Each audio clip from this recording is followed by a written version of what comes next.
Assalamualaikum warahmatullahi wabarakatuh. Qala rabbi shrah li sadri wa yassir li amri wahlul 'uqdatam min lisani yafqahu qawli. Wa qala al-musannifu rahimahullahu taala wa nafa'ana bi ulumihim. Sedaya ikhwan kang badhe nyemak 531. Babagan al-khiktu. Setelah kita selesaikan sifat madmumah yang ranking pertama yaitu al-hasad atau dengki, yang hati kita itu harus takhliyah, membersihkan, menghilangkan min awsofil madmumah, dari sifat-sifat yang menjijikan, sifat-sifat yang tidak pantas. Kemudian tahliyah, kita berhias dari sifat-sifat yang terpuji, di mana pembahasan pertama yaitu tentang hasad atau dengki, bagaimana dahsyatnya dengki, kemudian bahaya dengki. Yang dengki itu kedengkiannya belum terasakan oleh orang yang didengki, ini sudah begitu bahaya. Apalagi babakan dengki yang bisa menghabiskan pahala-pahala orang yang dengki. Mari kita bahas selanjutnya yaitu al-khiktu. Bismillahirrahmanirrahim. Wa amal khiktu tanapun pangunak-unak. Wa wat al-khiktu iku al-intiwa'u. Mengkune ati ngalawang adawati ngatasi permusuhan. Wal bagdo ilan jengkel-jengkelan to kesu-kesuan. Wa takotungilan pekot-pekotan. Yang disebut al-khiktu yaitu hati menyimpan permusuhan, menyimpan bendu-benduan atau jengkel-jengkelan, dan juga menyimpan untuk saling memutus. Niki bahasa kerennya mungkin ya introversi, atau mungkin dengan bahasa yang paling mudah dendam. Dendam niki termasuk bagian daripada al-wasfil az-zamim atau al-sofil madmumah. Sifat-sifat atau karakter yang hendaknya dibersihkan dari hati, yang harus dihiasi dengan sebalik daripada itu adalah al-afu, pemaaf. Wa huwa utawi itu iku qabihun. Olo madmumun tur diwodo. Pendendam ini sudah sifatnya jelek, juga bukan hanya jelek saja, tapi dicaci, ya, tidak dicintai, madmum, diwodo. Li anau krono teman satune hiktu iku yuntiju bisa nukulaken apa hiktu, nukulaken al khasada ing drengki, wataha al khasada ing drengki, wataha jurolan ing jotak, watata bungil ngorotilan niti-niti piro-piro kealanan. Karena dengan dendam ini yang pasti menjadi sumber tumbuhnya dengki atau hasud, di mana dengki itu yakulul hasanati kama takulun naro al khatoba, seperti hadis yang diriwayatkan oleh Imam Ibnu Majah, bahwa kedengkian ini akan melahap kebaikan-kebaikan amal yang telah diperbuat, seperti melahapnya api terhadap kayu yang kering. Yakni hasad atau dengki yang bimakna al-madmum, atau yang disebut dengan al-hasad as-sar'an. Ya gue hasad bimakna tamani zawali nikmatillah nganil khairi. Dengki yang dengan harapan agar hilangnya nikmat Allah yang diberikan kepada orang lain. Am yahsadun nasa ala ma atahumullahu min fadlih. Adapun hasad yang bimana ayakuna lahu mislamal akhor fahuwa mamdudah, ya, atau mahmudah. Fahuwa mahmudah qat'an in kana khairan ukhrawiyan. Kalau memang dengki itu dengki yang bermakna dia berharap seperti orang itu, misal orang itu mempunyai ilmu, yang ilmu itu dimanfaatkan, dia dengki, artinya dengki berharap agar dia seperti dia. Atau temannya kaya, dengan kekayaan itu amal-amalnya dikontroversikan atau diaplikasikan dengan hal-hal yang baik. Dia juga iri dengan dia kepengen kayak dia, agar ia bisa melakukan hal-hal yang seperti yang dia lakukan. Maka dengki yang semacam ini diperbolehkan. Sangat diperbolehkan. Ingkana khairon ukhrawiyan.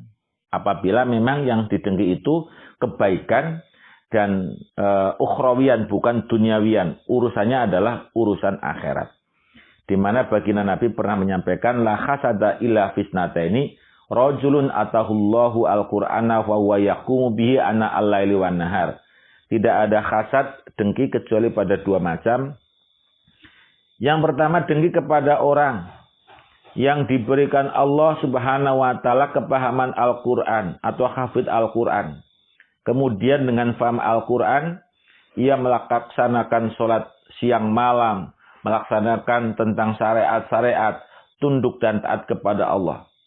Wa rajulun atahullahu malan wa huwa yunfiqu minhu ana al-laili wan nahar. Yang kedua, dengki terhadap seseorang yang orang itu dikasih harta yang melimpah, tapi harta itu digunakan untuk ibadah dan sedekah, nafkah dan yang lain-lain. Hadis Bukhari Muslim. Lah, dendam ini akan memunculkan sebuah kedengkian yang dengki ini bimakna tamani zawali nikmatillah nganil ghairi. Bukan dengki yang tadi untuk berharap dirinya akan sebaik dia.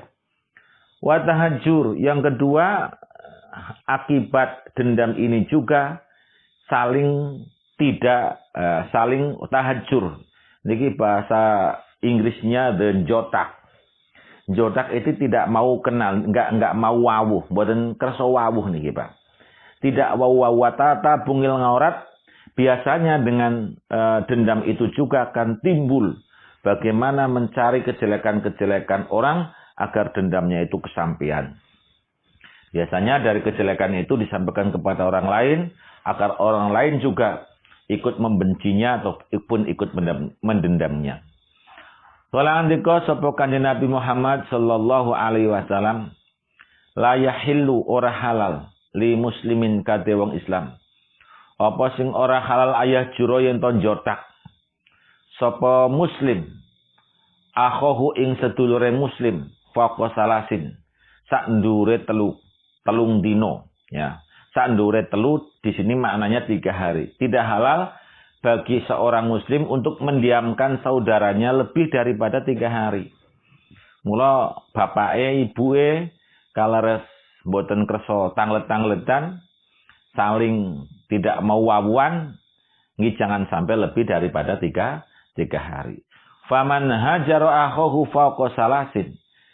Barang siapa yang kemudian ia mendiamkan saudaranya lebih dari 3 hari, famata kemudian ia mati, dakhala mongko manjing sapa man annara ing neraka. Naudzubillah. Hadis rawi Abu Dawud nomor hadis 4268, atau hadis ini juga diriwayatkan oleh Imam Bukhari, Imam Muslim 4645 nomor hadisnya, bahwa hadis ini menyampaikan sebuah pesan.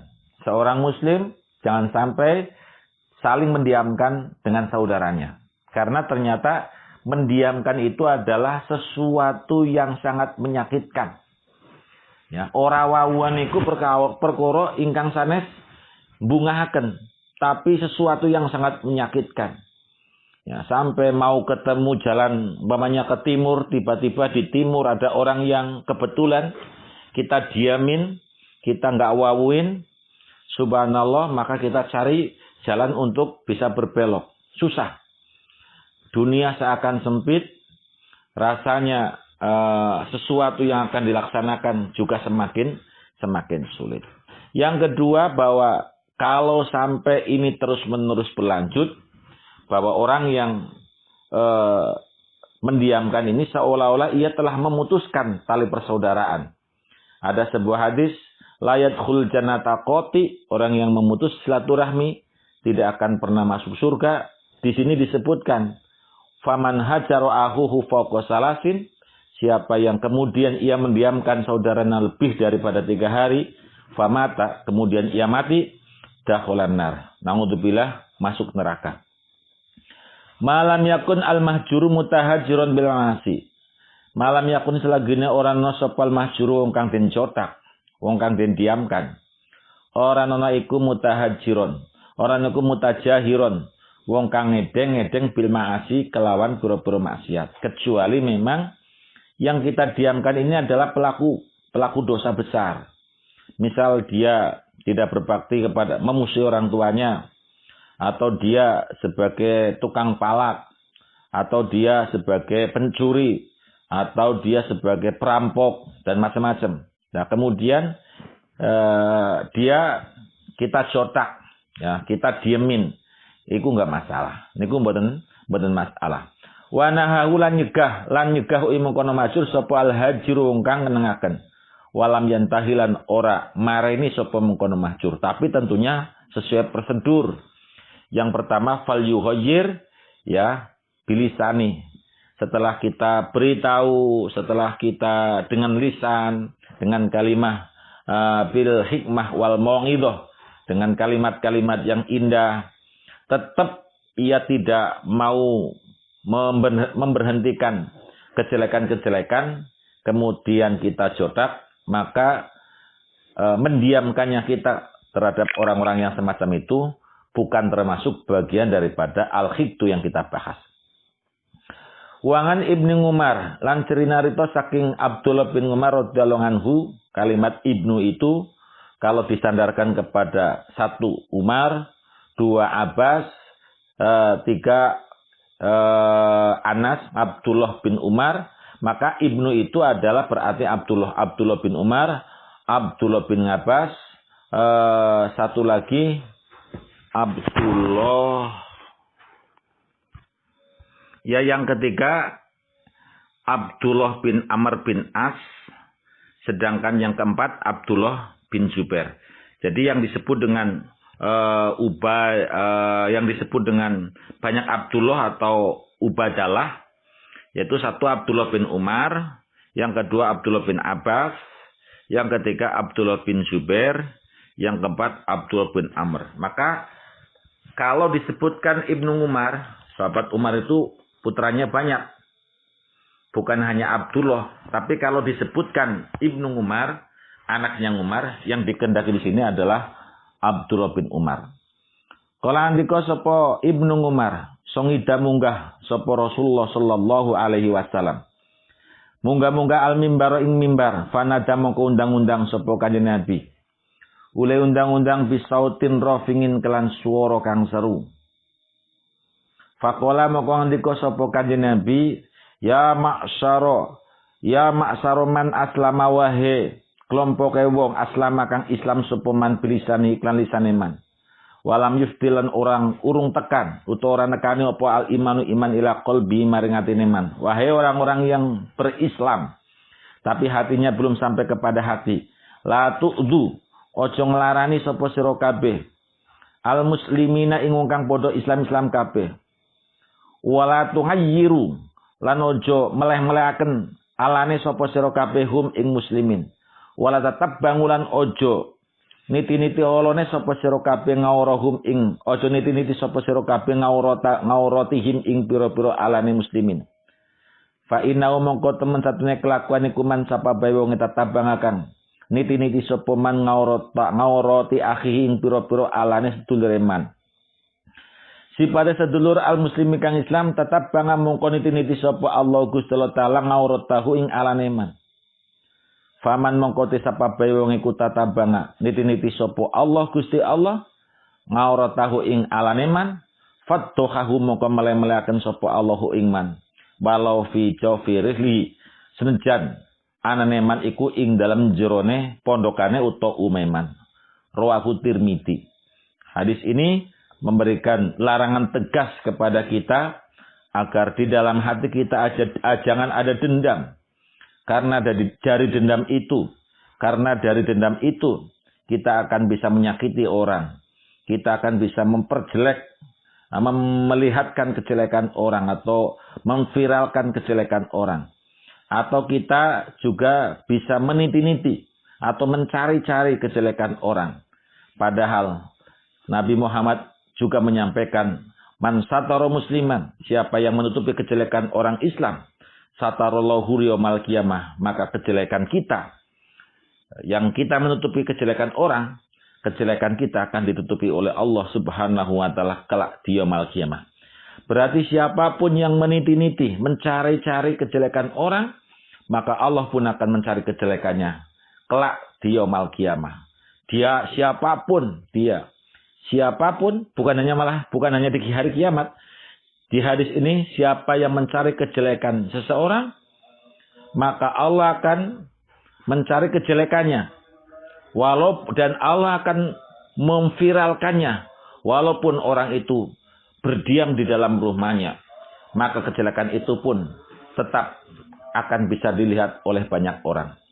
Oleh sebab itu, jauhi dendam, karena dendam mempengaruhi fungsi otak, mempengaruhi kesehatan mental, ke seluruh tubuh, ke seluruh jaringan-jaringan organ. Kemudian dampaknya terhadap kesehatan fisiknya, awalnya hanya stres, tapi bisa stroke, bisa jantungan, bisa psikologi, bisa cepat tua. Mudah-mudahan kita bisa menjadi kelompok wal afina aninnas. Tanda-tanda orang yang masuk surga adalah para pemaaf. Ciri orang yang bukan pendendam adalah